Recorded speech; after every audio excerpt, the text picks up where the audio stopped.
오늘 제목이 은혜의 복음이라는 말씀을 가지고 함께 나누려고 합니다. 지난주 제목이 뭐였는지 혹시 기억나시나요? 5자. 아니, 4자. 7.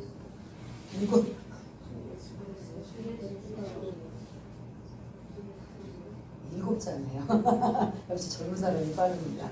주 예수 그리스도. 그래서 지난주에 복음이 무엇입니까? 라고 여쭤봤더니 그럼 대답은 주 예수 그리스도십니다. 라고 말씀드리라 했어요. 그래서 주 예수 그리스도를 좀 풀면 예수님은 나의 주인이십니다. 주님이십니다. 주인이십니다. 예수님은 나의 왕이십니다. 예수님은 나의 구원자이십니다. 이게 이제 3절과 4절의 말씀을 토대로 해서 육신으로는 다윗의 혈통으로 태어나셨고, 그리고 4절 성결의 영으로는 하나님의 아들로 그런 태어나신 이러한 것을 본다면 주 예수 그리스도는 우리의 구원자가 되시는 이런 것. 그래서 오늘 그 말씀과 계속 이어져서 은혜의 복음. 아까 그 복음은 뭐라고 아까 지난주에 말씀했다고 그랬죠? 복음은 무엇입니까? 주 예수 그리스도십니다. 그래서 그거를 이제 그냥 여러분들의 머릿속에는 그렇게 기억하시고 우리들의 입에는 예수님이라고 여러분들 말씀해 주세요. 복음은 무엇이라고요? 예수님이십니다. 그래서 오늘 이 16절에 복음이라는 단어가 2번 나와요. 근데 거기에 예수님을 넣고 우리 한번 16절 한번 복음이라는 단어 2번 나오죠. 그 자리에다가 예수님을 넣고 한번 우리 16절 한번 읽어보겠습니다. 시작. 내가 예수님을 부끄러워하지 아니하노니 이 예수님은 모든 믿는 자에게 구원을 주시는 하나님의 능력이 됨이라. 먼저는 유대인에게요 그리고 헬라인에게로다. 아멘. 예, 그렇습니다. 복음은 즉 예수님을 뜻하는 의미고, 그건 원래 그 복음이라는 헬라 언어는 유앙겔리온이라고 해서 기쁜 소식, 좋은 소식, 복된 소식이에요. 여러분들 어떤 소식이 가장 좋은 기쁜 소식입니까? 갑자기 어느 날 갑자기 돈이 그냥 복권이 남자분들 복권 한 장씩 주머니에 갖고 다니실 터인데요. 복권이 당첨이 되는 게 기쁜 소식일까? 예? 또 아프신 분들은 완전히 이제 건강함으로 완전히 건강해서 이제 여러분들이 그게 기쁜 소식일까? 아니면 뭐 자녀들은 취업이라든지 진학이라든지 이런 것들에서 기쁜 소식일까? 어떤 소식이냐? 소식 중에 가장 기쁘고 가장 좋은 소식은 예수님이시라는 거죠. 물질이나 건강이나 아니면 취업이나 진학이나 이런 것들은 잠시는 기뻐요. 잠시는 즐거워요. 그러나 영원히 기쁘고 즐거운 소식은 바로 이 복음 되시는 예수님이 되신다라는 거죠. 그래서 여러분들이 오늘 이제 이 설교를 아니면 로마서를 우리가 쭉 이어져 나갈 때 복음은 누구시다? 예수님이시다. 그것은 기쁜 소식, 좋은 소식이다. 이것을 여러분들이 잊지 마시기를 바라겠습니다. 그래서 그러한 말씀을 가지고 이제 이야기를 좀 나누려고 하는데요. 제가 지난주에 이제 여기 관리하시는 어르신이 이제 수요일 날 오셔가지고 이제 그 소방 시설 때문에 이제 많이 기다렸거든요. 한 2시간 이상을 기다리다 보니까 이제 저 뒤에 앉아서 그 어르신과 성경 이야기를 나누었어요. 그분은 한 50년 이상 되는 성당을 다니셨어요. 그래서 저희들이 이제 앉으면 무슨 얘기 하겠습니까? 성경 이야기를 하게 되는 거죠. 그 이야기를 하면서 뭐 이제 연옥설이며 뭐 이제 세례 받는 거며 뭐 이런저런 이제 이야기를 쭉 가다가 좀 한동안 이야기를 했는데 갑자기 마음속에 이분에게 구원의 확신이 있으신가를 좀 여쭤봐야 되겠다 라는 생각이 들어서 어르신 죄송하지만 만일 오늘 하나님이 부르신다면 천국 갈 확신이 있습니까? 라고 여쭤봤어요. 그랬더니 대답을 못하셔. 가만히 계시더니 조금 있다가 조금 며칠 지난 다음에 아직 자격이 안 돼요. 아직 이제 이제 주로 성당에서는 선행을 강조하잖아요. 하신 거예요. 신앙생활을 평생을 하셨는데도 구원의 확신이 없으셔서 그래서 이제 그 사형리를 가지고 이제 제 나름대로 저희들이 할 수 있는 것, 그 복음 제시하는 것. 그러는데 이제 생각이 이제 골똘히 이제 하시고 하고 계시더라고요. 근데 저는 이제 그분과 이제 늘 자주 만나기 때문에 언젠가는 이제 또 그게 영혼 구원이 되고 그리고 이제 또 이제 그 다음 단계로 또 나갈 수 있는 하나님이 길을 열어주실 거라고 생각을 하고 그래서 그분에게 여쭤봤더니 야 그렇게 신앙생활 평생 하셨음에도 불구하고 천국 갈 확신이 있습니까? 라고 했는데 그게 확신이 없는 거예요.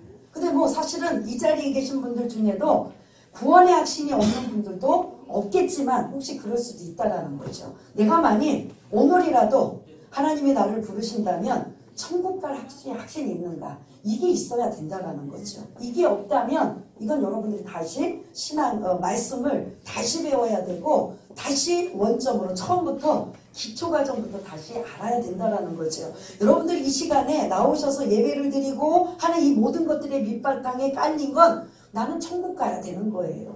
구원 받아야 되는 거예요. 근데 그 구원 받았다라는 확신이 없다라면 이거는 우리 신앙이 흔들릴 수밖에 없어요. 교회 와도 되고 안 와도 되고 천국 가도 되고 뭐 가봐야 하는 거지. 지옥인지 천국인지 그때 가봐야 하는 거지 라고 한다면 그때는 이미 잊을 수밖에 없습니다. 그래서 참 그 어르신이 안타깝다라는 그 생각을 좀 갖게 되었었는데요. 사실은 이런 분들이 성당인 뭐 그분뿐만 아니라 교회에서도 사실은 많이 있기 때문에 내가 구원의 확신이 없다라고 한다면 여러분들이 저를 찾아오시거나 아니면 또한 그런 것에 고민을 하시면서 그게 확신이 있어야 된다는 거죠. 오늘 이제 그러한 말씀을 가지고 좀 이야기를 풀려고 합니다. 또 하나 예를 들자면 약 500년 전에 마틴 루터라고 하는 그런 이분도 신부님이고 수도사입니다. 수도원에서 수도사로 있으면서 고행 자기 스스로 그런 고통을 하면서 그런 돌을 닦는다라고 하는 이런 걸 볼 수가 있는데 어떻게 하면 죄를 짓지 않고 살 수 있을까? 그래서 스스로 고행하고 금식하며 그리고 기도하며 말씀을 보고 있는데 항상 죄가 계속 떠오른다라는 겁니다. 그 죄 문제 때문에 어떻게든 이겨보려고 그 로마의 성당에는 28개의 그런 성당에 올라가는 계단이 있는데 그걸 무릎으로 기어 올라간다는 거예요. 무릎으로 그게 고행이라는 뜻인 거죠. 무릎으로 기어 오르면서 주기도문을 암송을 하는 거예요.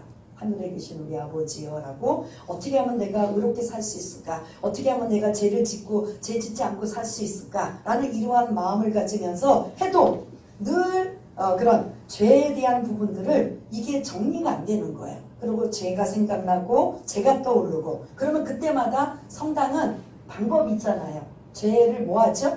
고하는 고해성사가 있어요. 그러니까 이제 그 수도원 안에는 신부님들이 많이 계시기 때문에 자기가 그 죄를 느끼고 뭔가 의식하고 있다면 그 다른 신부님한테 가서 고해성사를 하는 거예요. 근데 이 마틴 루터라는 이 수도사는 너무나 이런 것들이 자유함을 얻지 못하다 보니까 하루에도 수없이 그 신부님을 찾아가서 고해성사하고 고해성사하니까 그 신부님께서 제발 하루에도 여러 번 오지 말고 아예 모아서 가지고 와라. 한 번에 좀 해결해라. 라고 할 정도로 마틴 루터는 그 부분에 자유함을 얻지 못했다는 거죠. 그게 오늘 17절에 오직 의인은 믿음으로 말미암아 살리라 라는 이 말씀으로 그 마틴 루터가 이 17절에 있는 말씀으로 그 죄에 대한 그런 궁금증 해결 풀리지 않는 것들이 어떻게 하면 우리가 의롭게 살 수 있을까?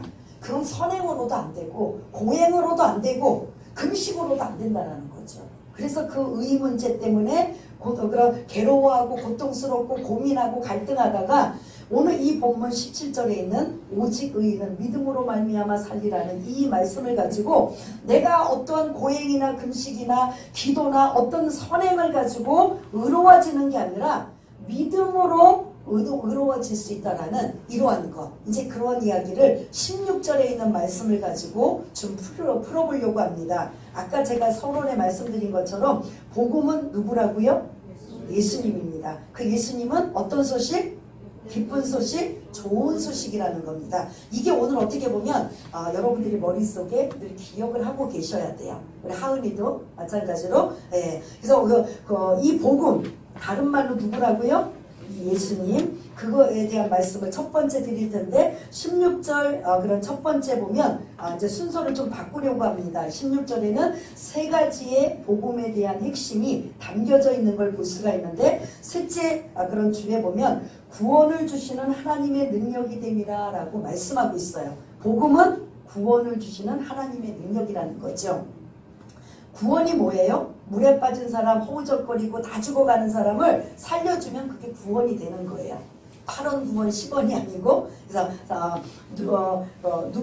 죽을 수밖에 없는 상황을 구해주는 게 이 구원인 걸 볼 수가 있는데 반드시 이 구원은 내 힘으로 할 수 없다라는 거죠. 누군가로부터 누구의 도움을 받아서 구원을 받는다라는 거죠. 그래서 이 구원이라는 뜻의 의미는 바로 이렇게 그럼 뭐에 대한 구원이냐? 물에 빠져서 허우적거리는 것도 아니고 세상에 어떤 것도 아니고 무엇에 대한 구원이냐? 죄로부터 구원인 거죠. 그래서 우리가 창세기부터 쭉 말씀을 나간다면 우리는 아담과 하와가 원죄를 지어서 에덴 동산에서 그 죄 때문에 추방이 되어버렸잖아요. 그래서 지금 저와 여러분들은 그 우리 인류의 조상인 아담과 하와를 통해서 계속 죄가 어떻게 돼요? 유전이 돼버린 거예요. 그래서 우리 안에는 뭐가 있다?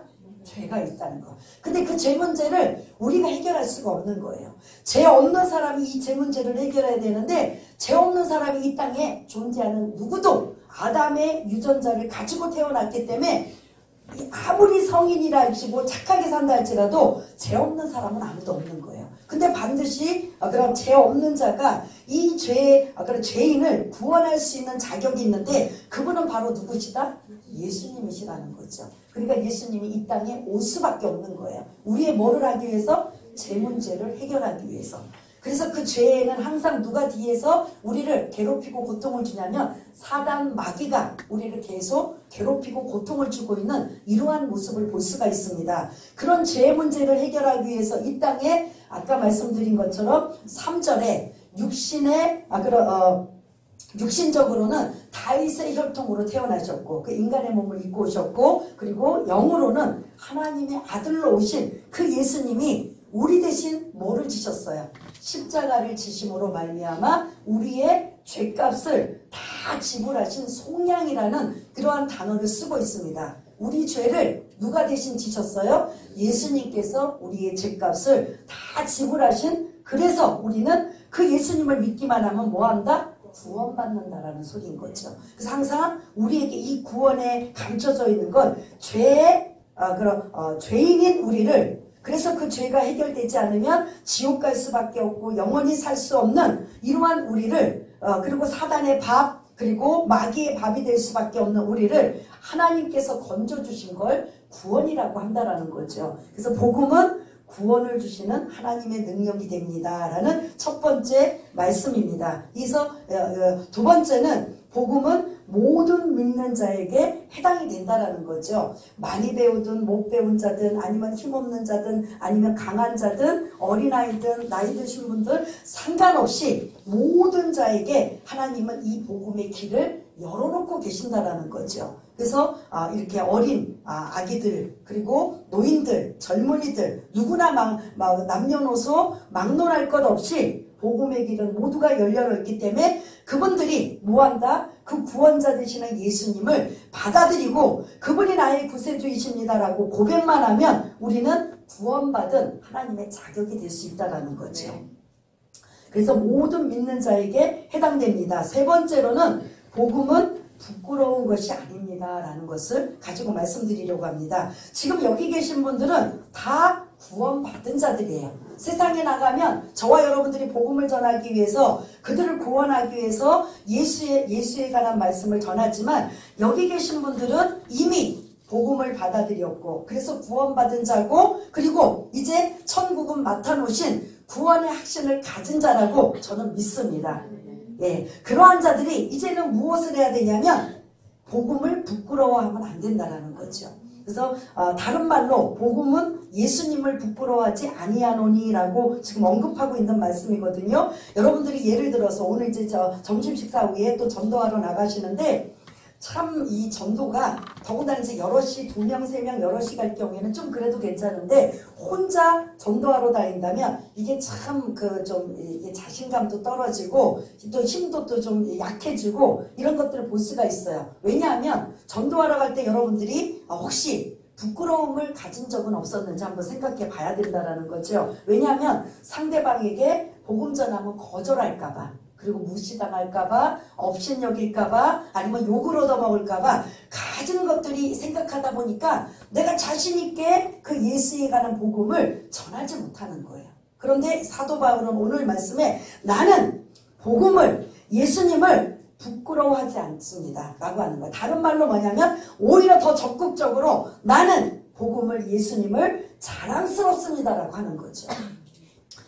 사도 바울 어떤 사람이에요? 사도 바울은 우리가 지난주에도 말씀드린 것처럼 금수저로 태어난 사람이에요. 그리고 모든 스펙이란 스펙은 다 가지고 있는 사람이에요. 그러다 보니까 현재도 미래도 보장되어 있어요. 예수 안 믿어도 잘 먹고 잘 살고 존경받고 그런 사람이에요. 그런데 어느 날 다메섹 도상에서 예수님을 만난 이후에 자기가 가지고 있는 것, 자주 우리가 쓰는 거죠. 배설물로 여기고 예수만 전하고 예수만 드러내고 예수만 자랑하는 그러한 사람으로 완전히 삶이 바뀌었어요. 그렇다고 잘 먹고 잘 사나요? 호화스럽게 좋은 삶 속에 사나요? 아니에요. 그 예수를 자랑하고 드러내다 보니까 엄청 매도 맞고 굶기도 하고 고난도 당하고 고통도 당해요. 근데 그것을 만약에 힘들다고 생각하고 어렵다고 생각한다면, 부끄럽다고 생각한다면 사도 바울은 복음 전도자로 쓰임받지 못했을 거예요. 그러나 내가 예수만 안 믿으면 다 가졌어요. 높은 자리, 존경받고, 그리고 먹고 사는 것, 아니면 모든 일들이 하나도 불편함이 없이 다 있는데, 반대로 예수 믿는 것 때문에 자기가 그 예수가 얼마나 중요하고 그 예수가 얼마나 보배고 보석인지 그 예수만을 위해서 살라고 마음을 결심하고 나갔더니 어떻게 돼요? 사실은 먹고 사는 문제도 어려움이 처하고, 그리고 여러 가지 그 복음 전하는 것 때문에 많은 사람들에게 수모와 멸시를 당하고 있는 이러한 것, 그래서 사실은 대부분 자신감이 없을 수도 있는데, 그럼에도 불구하고 사도행전의 역사를 보면 사도 바울이 복음을 어떻게 전했는지 여러분들은 너무나 잘 알고 있을 겁니다. 그만큼 사도 바울은 복음을 부끄러워하지 않았다라는 거죠. 혹시 저와 여러분들에게 질문을 던지는 거죠. 여러분들은 복음을, 예수님을 전하는 걸 부끄러워한 적은 없으십니까? 저는 사실 있었습니다.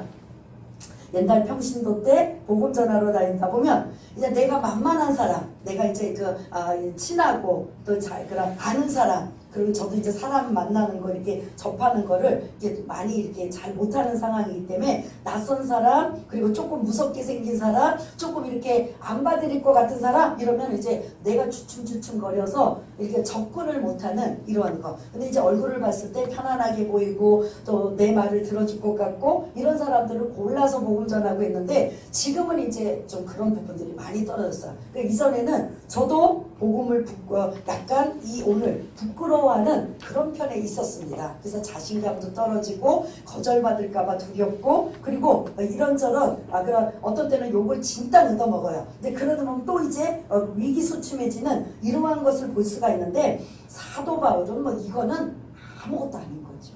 당연하다고 생각하는 거예요. 예수 믿지 않는 사람들은 그 진리와 복음을 모르기 때문에 당연히 이렇게 그들이 욕을 하든 무시하고 멸시를 해도 당연하다고 생각해서 내가 아는 이 복음, 내가 알고 있는 그 예수를 어떻게든 알고 전하리라 라는 이 마음이 사도 바울에게 그 마음이 있었다면 저와 여러분들에게도 그런 마음을 가지시길 바라겠습니다. 특별히 이 로마에 있는 사람에게 복음을 앞으로 이제 자기는 이곳에 와서 전하겠다라고 한다면 이 로마 사람들이 이해가 안 돼요. 왜냐하면 예수님이 십자가에서 죽으심은 누구를 통해서 죽었냐면 로마 사람 빌라도 총독에게 십자가의 형을 언도받아서 죽었기 때문이에요. 그러니까 로마 사람들에게 복음을 전할 때 뭐라고 하겠어요? 아니 그 예수는 우리가 죽였는데, 그 예수는 힘이 없고 볼품 없고 뭐 옛날에는 메시아라고 막 인정해주고 뭐 능력과 기적과 이적들이 나타나도 정작 그를 잡아서 신문하고 그를 십자가에 매달려 죽기까지 그는 아무 힘도 없이 볼품 없이 초라하게 처절히 죽어갔는데 우리가 죽인 그 예수를 너희들은 왜 믿으라고 하느냐 라고 하는 거죠. 그렇다면 복음 전하는 사람의 입장에서는 얼마나 이렇게 자신감이 떨어져요.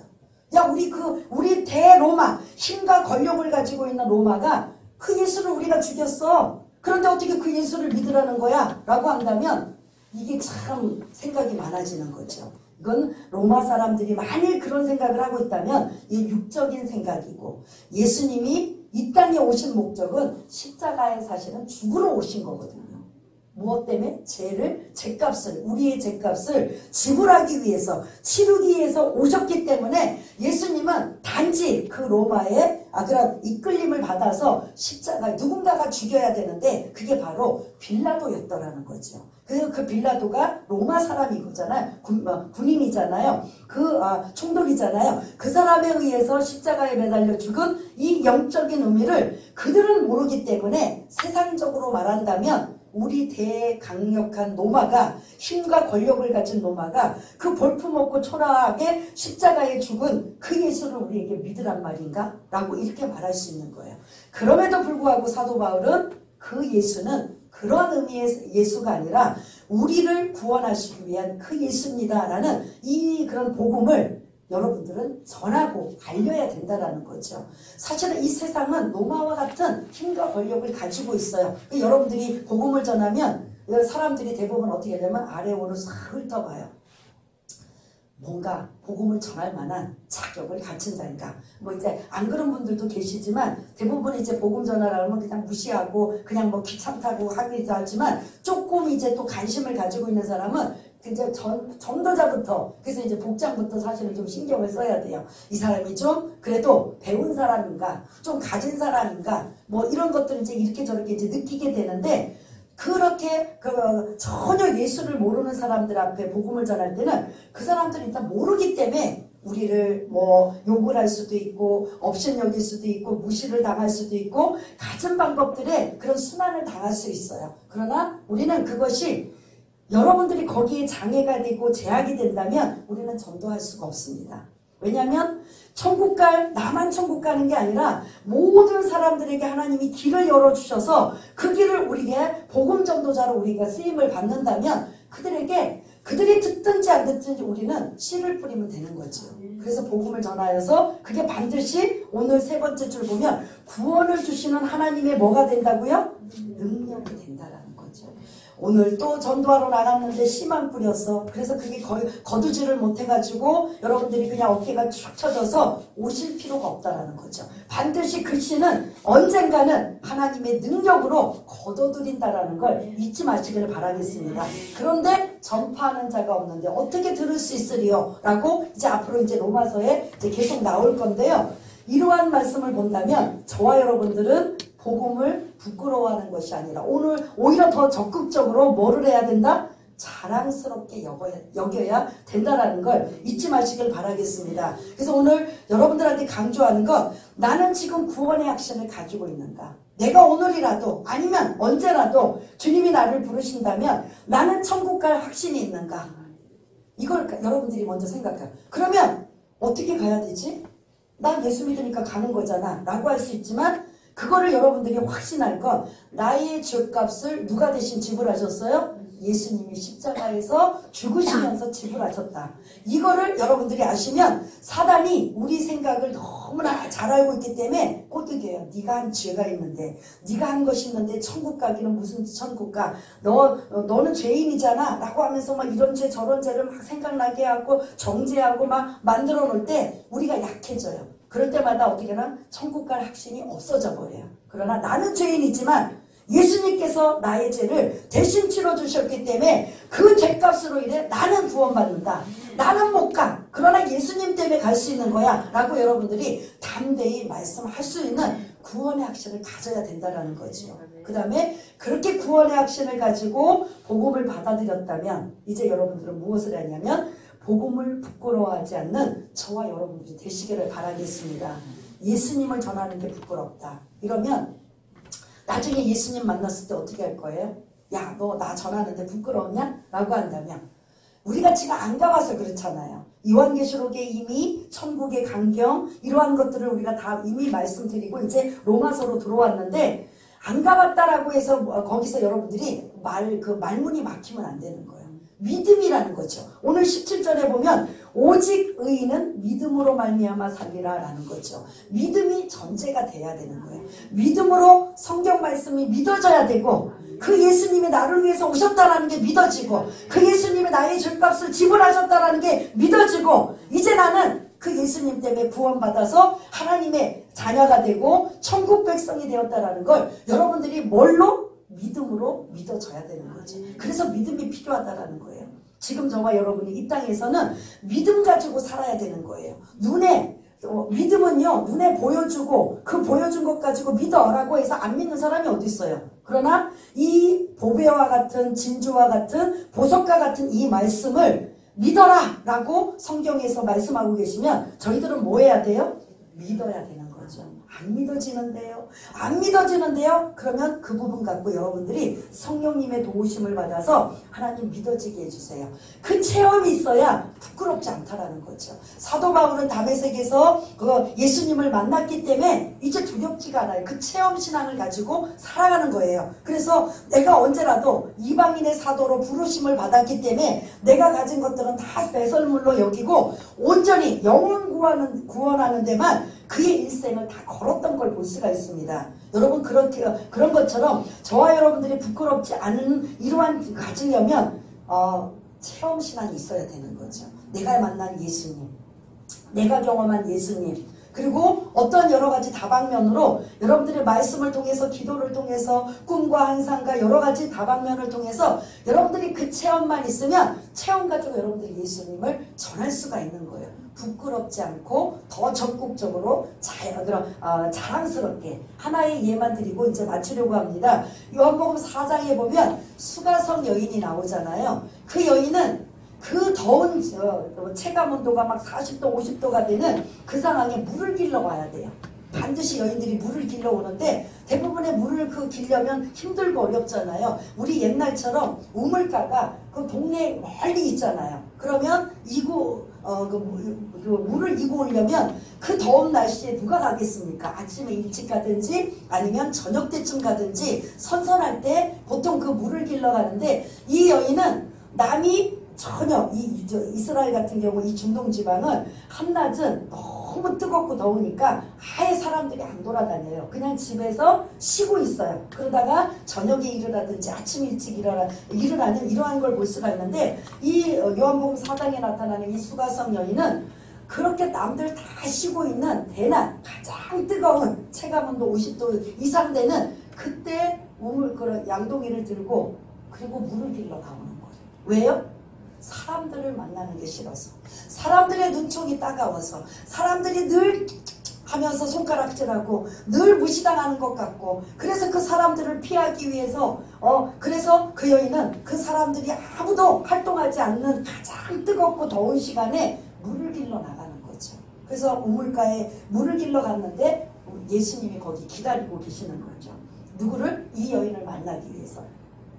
얼마나 불쌍해요 이 여인이. 그러니까 예수님이 거기 우물가에서 물 좀 달라 하니까 이 여인은 내 삶이 너무나 공고하다 보니까 그 시간에 나오는 것 자체가 공고한 거예요. 그러다 보니까 그런 유대 사람이 자기에게 물을 달라고 하니까 퉁퉁퉁퉁 거리잖아요. 왜 당신은 우리에게 물을 달라고 하느냐. 이제 사마리아 사람 무시당하니까 당신네들은 우리를 무시하는데 왜 나보고 물을 달라고 하느냐. 네가 내가 누구인지 알았다면 물을 줄 것이다 라고 하면서 이제 이미 그 여인의 영적인 그런 목마름, 영적인 그런 갈급함을 알고 있기 때문에 영원히 목마르지 않는 샘물을 줄 것이다 라고 하잖아요. 그래서 그때 그 예수님을 만난 그 여인이 어떻게 하느냐, 그때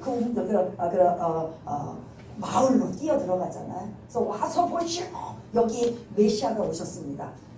조금 전에는 뭐 했어요? 사람을 피하여서 몰래 조용히 그 더운 그 때학볕에 혼자 물길러 왔었는데 예수님을 만나고 영원히 목마르지 않는 샘물을 마시게 되니까 이때는 부끄러움도 그리고 따가운 시선도 자기를 손가락질하고 무시당하는 거 이게 아무 문제가 되지 않는 거예요.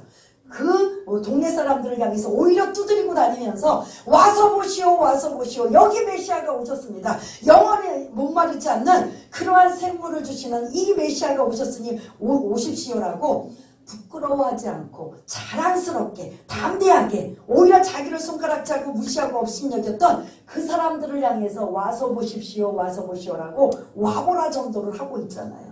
그것처럼 이 사도 바울은 똑같이 나는 예수님을 복음을 부끄러워하지 않는다라고 한다면 저와 여러분들도 오히려 이러한 모습이 되고 이러한 자세가 되어서 오히려 더 적극적으로 자랑스러워할 수 있는 저와 여러분 모두가 다 되시기를 바라겠습니다. 우리 한번 반주에 좀 맞춰서 구원의 확신이 있는가 그리고 나는 복음을 부끄러워하고 있는가 이 두 가지가 저와 여러분들의 어떻게 보면 숙제라고 볼 수가 있습니다. 그 부분을 놓고 여러분들이 기도하시고 그 부분이 해결이 되지 않는다면 구원의 확신이 해결이 안 된다면 저를 찾아오시고 저에게 또 다시 한번 이 복음에 대한 말씀을 또 듣고 들어서 도대체 이 말씀이 무엇인가 이 구원의 확신은 어떻게 해야 내가 확신을 가질 수 있는가 이런 것들을 여러분들이 또 어떻게 하든 여러분들이 가지셔야 돼요. 그래야 신앙이 흔들리지 않고 그래서 힘들고 어려운 상황이라도 내가 예수를 버릴까 예수를 포기할까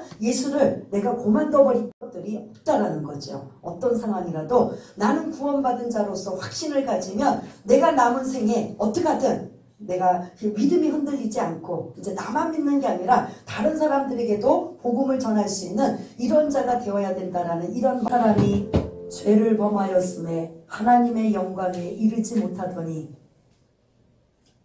그리스도 예수 안에 있는 속량으로 말미암아 하나님의 은혜로 값없이 의롭다 함을 얻은 자이니라. 하나님 우리는 감히 우리가 어떻게 의롭다 함을 인정받고 얻을 수 있습니까? 예수님 때문에 그 예수님을 믿었다라는 거 그거 안 했다면 구원받는 자격을 얻었고 천국 갈 수 있는 자격을 얻었고 하나님의 백성 하나님의 자녀가 되는 자녀를 얻었고 또 이 땅에서 의롭다함을 얻었습니다. 우리가 의인이랍니다.